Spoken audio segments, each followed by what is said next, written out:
Good evening, viewers, and a very warm welcome to the Real Talk Show.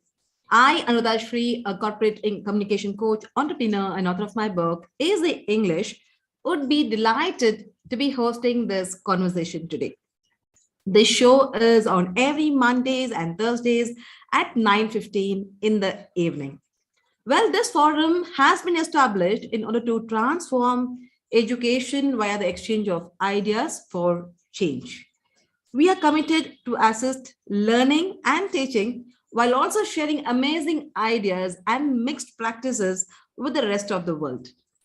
The Real Talk Show is also to bring educational leaders from around the globe. So, are you wondering who's that educational leader today? Well, she is Seema Sahay. She is career security enhancement coach. So let's know something more about her. Seema Sahay, as I told you, she is a career security enhancement coach. She's also an author, communications consultant, international English trainer, academic, and editor too. She has 23 years of experience in education, academics, and training. She enables job seekers and working professionals secure and enhance their careers. She is internationally certified TTT and soft skill trainer. She has influenced and impacted over 20,000 people globally. She is also a former editor of international monthly magazine Indian Dairyman. Well, she has trained over 200 career counselors. She is avid reader and podcaster, extensive social media presence. Well, today Seema is here to talk about the topic like work topic. What she's going to say is win at work with skills that work. So let's invite Seema Sahay. Hi, Seema. Hello, Anuradha. Thank you so much for that generous introduction. And it's a pleasure to be here on the Real Talk show with you. And I'm looking forward to a great evening ahead. Thank you so much for inviting me. Thank you for coming, Seema. Well, so can we go ahead with the questions? Or would you like to? Sure, definitely. Yes. Well, Seema, first of all, I have a little doubt with regarding your position. Like you have positioned yourself as a career security and enhancement coach.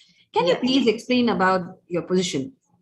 Yes, Anuradha. So I call myself a career security and enhancement coach, and I enable job seekers, job aspirants to first secure their dream job and then to scale it and enhance it and finally to skyrocket it.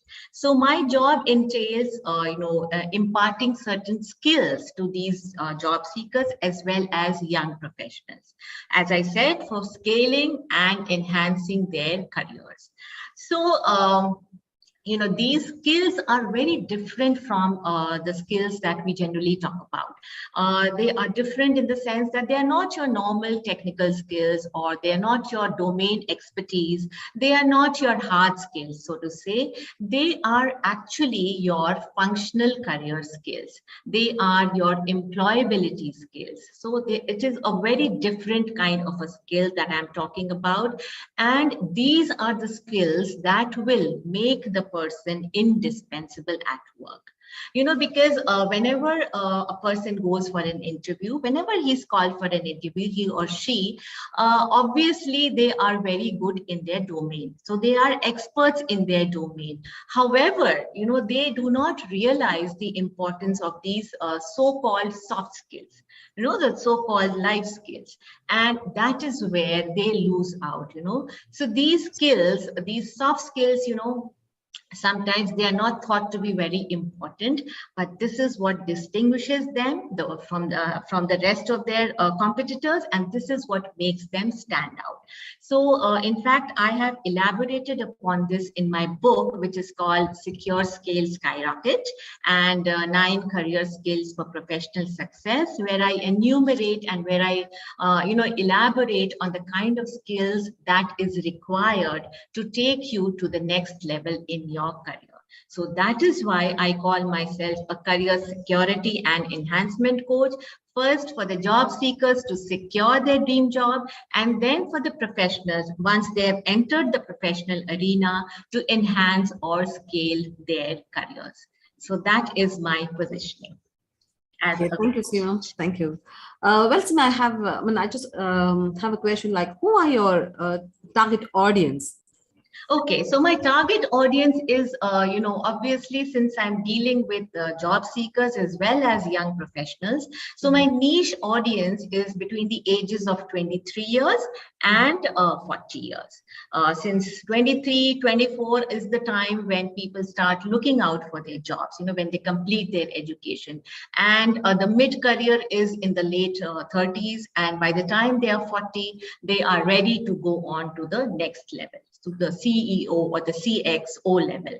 So before that is what is required is the inculcation of these important skills so that they can take their careers to the next level. They can skyrocket their careers, so to say.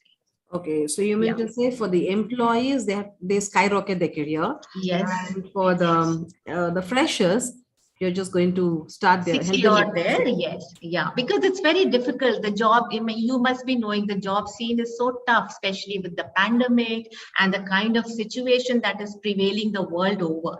Globally, it is that job insecurity is there. So even if you have a job, to retain that job is a big, it's a big challenge. So that is why, you need to keep on upskilling your entire job, your entire career. You need to keep on upskilling. That journey never ends. And if you have these ambitions of going to the top level, then obviously you need to keep on upgrading your talents. You need to reskill where required. You need to upskill wherever required so that you stand out. Okay. So Yes. when you say soft skills, could you please tell us what are the points you really teach them? Okay, so as I said, there are a lot of soft skills, but Yes. certain important soft skills that I teach them is, first of all, how to strategically set their goals, their career goals. They need to set their career goals.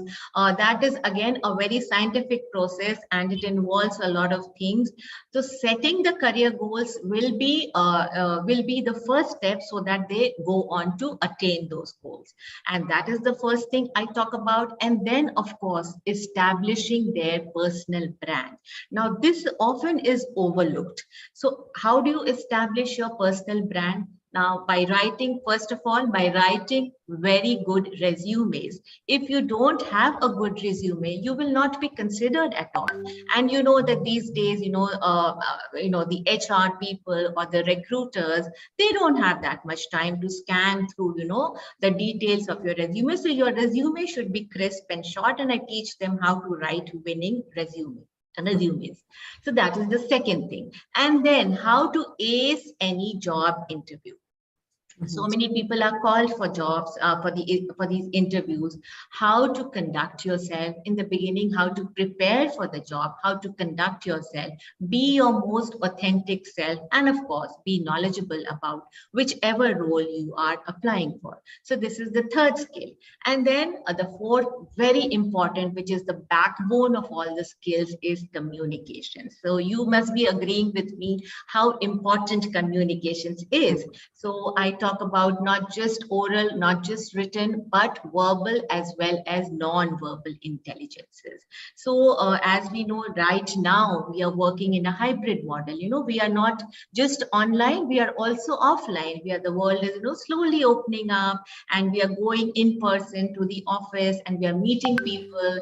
We are having proper interviews, face-to-face interviews. So how to behave in both the situations, people have forgotten that. So it's not just your online presence, but also your offline presence that is important. So how to behave in that situation, how to have a good kind of a body language, how to have good non-verbal intelligences so that you can impress the people, effectively for your interviews and things like that. So this is another important skill that I talk about. And then after communications, of course, is I talk about global etiquette, which I feel is very, very important. Again, not given its due importance. Now, global etiquette is so important because now increasingly we are working in global workplaces. We have people working from different cultures, from different nationalities, different races. All of us share the same workplace. And that is why it is important to have a good knowledge of global etiquette practices, also a good knowledge of inclusiveness, a good knowledge of diversity, so that we are free from certain biases and prejudices that sometimes unconsciously creeps us. And in our in our curriculum, in our education system, these things are not really taught to the students. These things are not really given so much importance, but there is this need for it, to understand these things, and that is why I teach them this skill as well.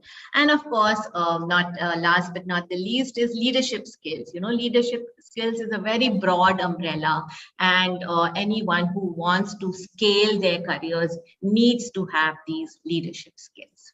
So these are some of the important skills that I teach them, and they don't learn it in their educational curriculum. They don't learn it in their educational institutions. They only have their domain expertise, which is not enough to take them to the next level, which is not enough to make them win the race, so to say. So yes, that is the importance of soft skills, and these are some of the important soft skills. There are so many, Anuradha, but Yeah, these I know. are some. Yes. That's the reason I specifically asked, because you have also mentioned as your communication consultant, So I just want to Yes. know what you cover up exactly. And Yes. when you said soft Yes. skills, Yes. when you say soft skills, a huge, it's an ocean, I can tell you. So what are the Definitely. things are you covering? I want to look. There are many soft skill trainers. So we need to have a specific skills which we are specialized in. We can't train everything. Yeah, we cannot. So as I said, I focus more on communications. My focus is on all kinds of, again, communication in itself is like an ocean, as you said. So that is one skill which is so very broad. So I have my classes, I have my training sessions, I have my webinars and master classes on communications, how to be a good communicator. And by communicator, I do not mean just to be a good public speaker. I mean not just oratory, but also to be, that is important, of course, but also to be an active listener. So actively listening to people will, form a good kind of an interpersonal relationship. So people would be coming and sharing things with you, and you will go on to make strong bondings and relationship with people in your organization. True. So that is very important. Listening actively to what the person is saying, listening to what is left unsaid rather than to what is actually just being said orally.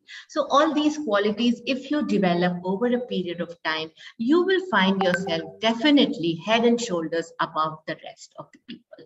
So this is what I concentrate on. Well said, Seema, because that's what I've said. Rather being an excellent communication, we need to be an effective speaker. Effective speaker and good listener. Yeah, especially at workplace, because it depends on how we need to, what to say exactly. I always focus on to be an effective communicator rather than being an excellent communication. Yes. I think I need to be very good in, because it's not about how much you speak, it's all about how you speak. How you speak, exactly. That builds up It's not the content, it's the context which is always important. So in which context you speak, your tone, your tonality, and whether you are empathetic towards the other person or not, whether you are empathizing and whether you are, sort of associating yourself with that person. All these things count, and all these things are very, very visible to the other person. Yes. As a communication coach, I do relate this. I'm sure, Anuradha. Yeah, because when you do a presentations and all, it doesn't, people think that we need to have a high vocabulary and grammar. I would say if you have a language where you can communicate very well, where people are getting related, where your message is being touched. Yes. And there is no point in being a grammar Nazi, because ultimately, you need to put across your ideas to the other person so that it is understood. That is the essence of communication. So all this grammar that we study throughout, big books like Wren and Martin and all those things that we study, I think up to a point that is fine, as long as it is helping you with your spoken English and written English basics, that is fine. But there is no need to go into, great detail or into depths of grammar actually. So I believe that it should be incorporated into the classes rather than have separate classes of grammar. So this is the way I have also been taught, and I'm not any worse for it, So maybe I would not be able to tell you what this past participle or this or that is. Maybe, of course, I do know as an English teacher. I mean, I have been an English trainer and teacher for the past 23, 24 years. Communication has been my subject.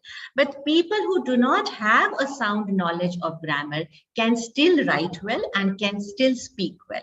So that is what is important. So that is what is fluency and proficiency means, all these things. So that is why grammar is not very important. Vocabulary is also not all that important. I mean, it's always good if you can have a good vocabulary. If you read, when you inculcate the reading habit, you do get, a very good vocabulary, unconsciously or subconsciously, it is, ingrained in you. However, people feel very hesitant that, oh my God, I don't have a good vocabulary. How will I speak in front of others? That is not required. The manner in which you speak, the manner in which you convey your authentic emotions to the other person in simple words is enough, I feel, because it is just the Pareto principle, I feel, the 80-20 principle, because most of the time we are using those 20%, and it is effectively telling us about the 80%. So those 20% of words in our everyday life, in our everyday language is sufficient to put across whatever we need to say or communicate. So that is what I feel. Well, Seema, so I just want to know that you have 23 years of experience. That's what your profile says. Yeah. So did you start your career as a coach? No, I did not. As I said, I was primarily into communication and academics. So I did my MPhil about 23, 24 years back. When I did my MPhil in English, I joined the academia. And incidentally, before that, I did my honors in English from Lady Shri Ram College. And then I went on to do my master's in English, again from Delhi University. So when I completed my MPhil in English, I joined a college called Bhuvan's College, and this was in Mumbai. This is in Mumbai, and there I joined as an English faculty, teaching English communications, business communications, communicative English, functional English, and I taught for a number of years. After that, I forayed into mass communication and journalism. So along with English communications, I started teaching that also, and I taught in some of the most prestigious colleges and universities across India. For example, I was the head of the department of Patna Women's College, the Department of Mass Communication and Journalism. And also I was a faculty at BHU Journalism Department. BHU is Banaras Hindu University. So, all these experiences were very, very useful for me. And I got the opportunity to become the editor of a magazine. It's an international magazine called Indian Dairyman.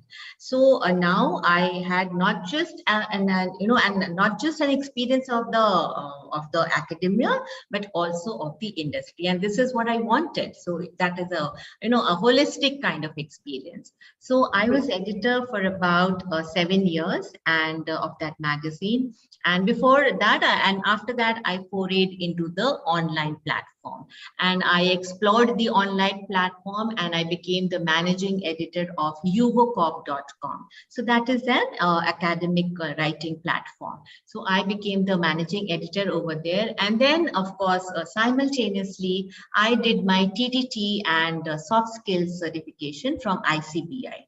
So ICBI is accredited by NABET and by SQA, an international authority, Scottish Qualifications Authority. So it is accredited by that. And then that is the way I became a corporate trainer. So that was wonderful.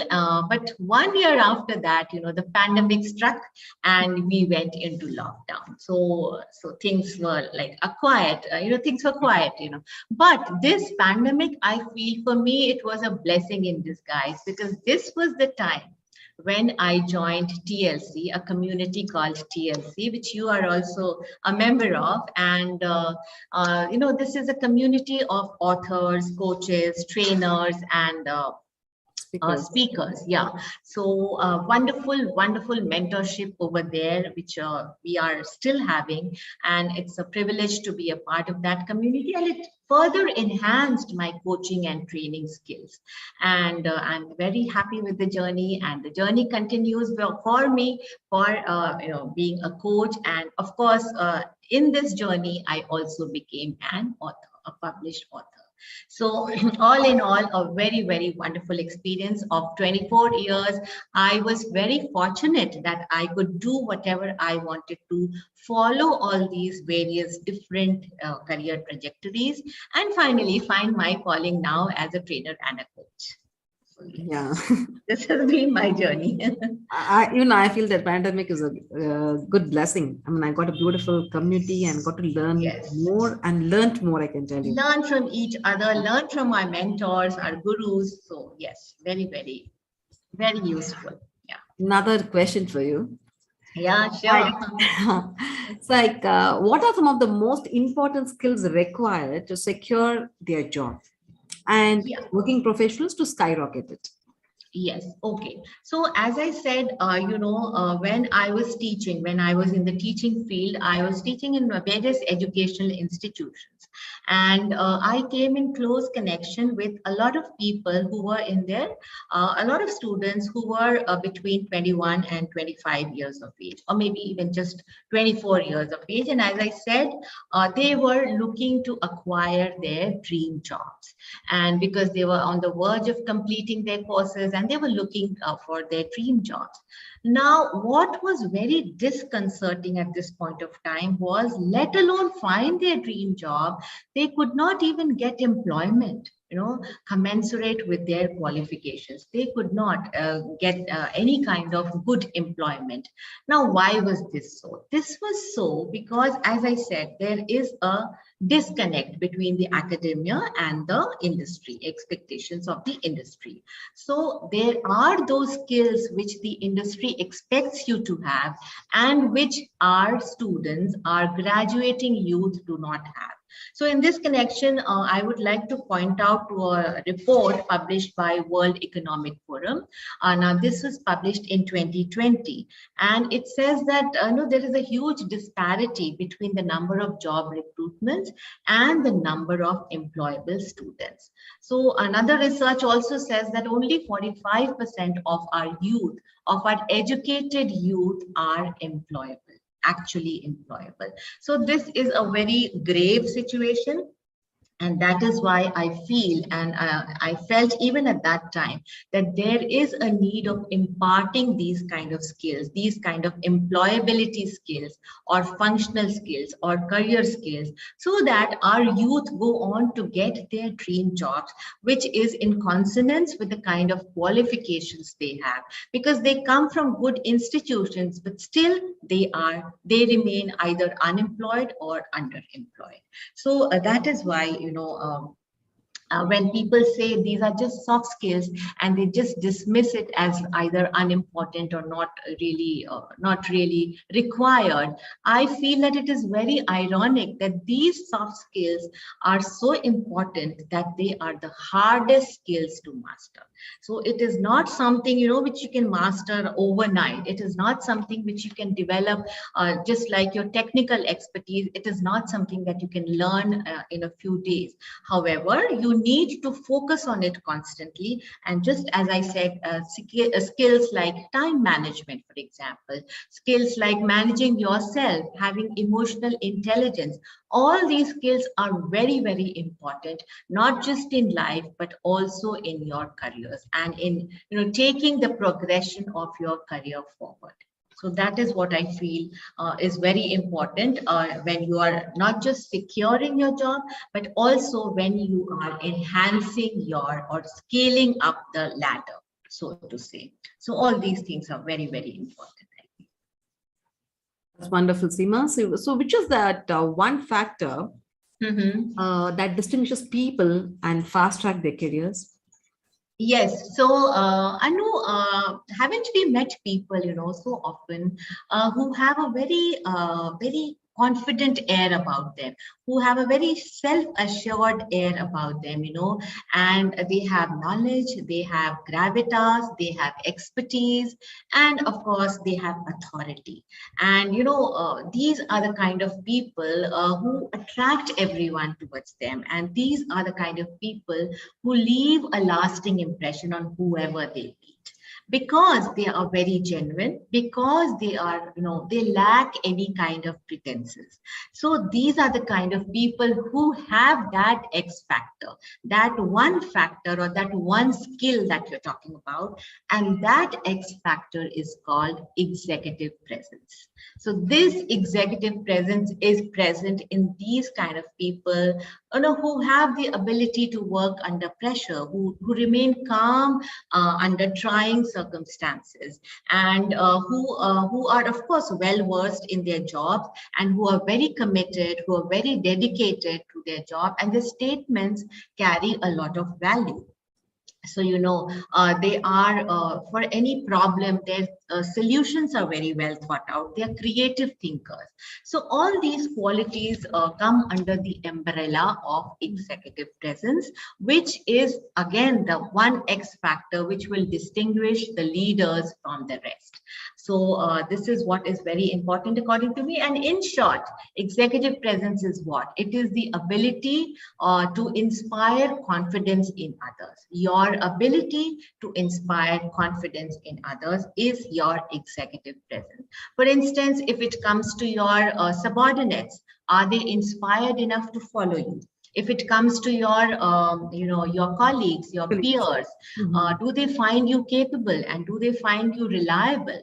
And if it comes to your seniors and your superiors and your bosses, do they feel that you have the potential of greater responsibilities, of greater assignments and greater challenges? So all this, is very important, and all this might seem a very tall order for a person, for one single person to have, but it is very, very important to inculcate and focus and be consistent in developing this kind of executive presence. And that is why I tell my clients, I tell my students as well, that they need to develop this executive presence right from the beginning, and not when they are reaching their 30s or 40, because they think that executives, they are not executives, so why bother about it? But actually, when they have this, inside them, they will be commanding attention, and they will not be overlooked for the next role or for the next promotion or for the next raise. So they have an added advantage over here. So it is very important, and it is, very falsely believed that it is an inherent skill. People are born with executive presence. No, it is an acquired skill. Like any other skill, it is an acquired skill. And, you have to, as I said, work consistently to improve upon this executive presence. So that is the X factor that distinguishes a leader from others as well. Yes, I do understand this. I think what happens is people do not focus or they do not invest in themselves to update. Yeah. I feel that like they try to do many courses unless you have, unless you have the proper skill of delivering your whatever you learned. Yeah, I would rather say you need to have a right communication. And there is no need, there is actually no need to do so many courses, when you're not able to, you are just a learner and you're not a giver. That means, I see that people never invest to update themselves. They start investing money in this course, that course. But what's the point? You're not able to showcase yourself very well. See, before seeing your certificate, people see how you speak. That matters a lot. Definitely. I think most of people never want to invest their invest their time or money in developing their skills of talking. Yes, Okay, I can do this, I can do it. It's not about technical skills are so different from the soft skill, whatever you say. soft skills, yeah, or the employability skills, very, very different, and that is why it is so neglected You also. need, yeah, It is I feel any individual have to invest in themselves. correct, correct. Well, as you're a career security enhancement coach, right? Do Yes. you have any advice to mad women who have gap in their career, especially mad women? Married women, yes, definitely, yeah. So a lot of times, people, women who are married, they tend to take breaks for whatever reason. So I can give you my example, and although I never took a sabbatical as such, but I had very clear priorities on my work life. So when my children were very young, when they were not going to school, I never worked full time. I always did part-time work, I mean, assignments, and in any case I was in the teaching profession, so I always worked part-time, because this was a personal decision, because I feel that when children are young, they need the attention and bonding of parents, at least one parent, all the time. Later on, of course, it becomes different. So yes, that is one priority that I had. Now, similarly, a lot of married women, a lot of people would feel the need to take a break or a sabbatical, maybe because they want to raise children, maybe because they have family issues, maybe for any personal reasons. It could not be a forced decision. It could also be a voluntary decision that they want to take a break, and there will be a gap in their career. So nothing wrong with it personally. However, what happens is after 1 year or 2 years or even 3 years, when these women return, to the industry, they start looking for work again. They find themselves being left out in the cold. Why? Because technology and skills, everything is changing at such a rapid rate. So whatever they were before, when they had taken a break, whatever skills they were proficient in before, that is no longer relevant now. Especially in fields like digital marketing, or IT industry, IT sector, because technology keeps changing at a very rapid rate. So they feel very, very dejected, and because openings for them are very few and far between. So my first advice for them, as for anyone else, is constant upskilling and reskilling. So be abreast with whatever skills are required in your domain, in your industry. You have taken a break, but now, to go back into your position, to go back into your industry, try to learn those skills which are important, which are relevant to your domain. So for this, what you can do is, you can join a non-profit organization on a gratis basis, on no payment, just on a voluntary basis, and you can learn those skills, and you can have acquire that kind of experience which is required by your industry. So this is one way of getting back to the roles that you want to apply for. And the next thing is never underestimate the importance of networking, because as it is said, your network is your net worth. And even now, when you are starting to going back to the industry, you might think, okay, I don't know any people, I don't have any connections, but tap into the connections which you had earlier when you were working, when you had taken a break, you had built up a network. So tap into that connection, and people will always put in a good word for you. They will always recommend you. Suppose you're a very good team player. Suppose you were a very good team leader. Suppose you had very good coding skills, technical skills. Suppose you were very good with your interpersonal relations. So people who have known you at that time, they will always pitch in for you. And these word of mouth always counts. So never neglect that importance of having a good network, no matter what stage of your career you are in. So this is the second advice that I would give them. And when you are going finally for your interviews, when you are applying and you're going and appearing for your interviews, always be well prepared. As I said, always be knowledgeable about what is required in those roles, for those roles, and in your field of work. And last but not the least, never feel that you are, just because you've taken a break of 1 year or 2 year and there are these breaks in your gaps in your resume, you need to feel any lesser than any other person appearing for that interview. Do not let anything undermine your capabilities, and do not let anything undermine your confidence in your own ability. So this is my advice to married women, that yes, go ahead. Do not feel guilty if you need to take a break. If there is a reason for it, go ahead and take a break. Come back, re-energized and recharged with newer skills that are required, and get back into the workforce. So this is my suggestion for them. Wow. Very interesting and very informative, Seema.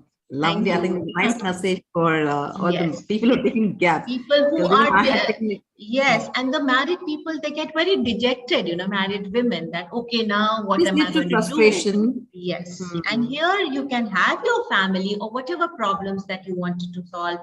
Sometimes, married women take a sabbatical to upgrade themselves. They upgrade their knowledge. So that is also very good, so they can come back to a very good position later on, a better position later on. So yes, so there are so many reasons. I think they need to get self-motivated, because don't wait for someone to motivate you. If you want to work, because they should not let people pull them down. That happens, doesn't it? With people pull them down. Yeah. Oh, really? Yeah, because when I had an accident, I took a break of 1 year probably. I couldn't walk.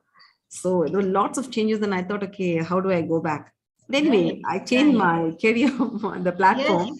Yes. And still I got into work. It's nothing but it's all depend on your mindset, how you work. If you want to work, you want to do it, I'm sure it's possible. It's possible. And it's a beautiful piece of advice, I think you need to follow, ladies. Do not let negativity affect you at all. So it may take slow, but still don't drop it.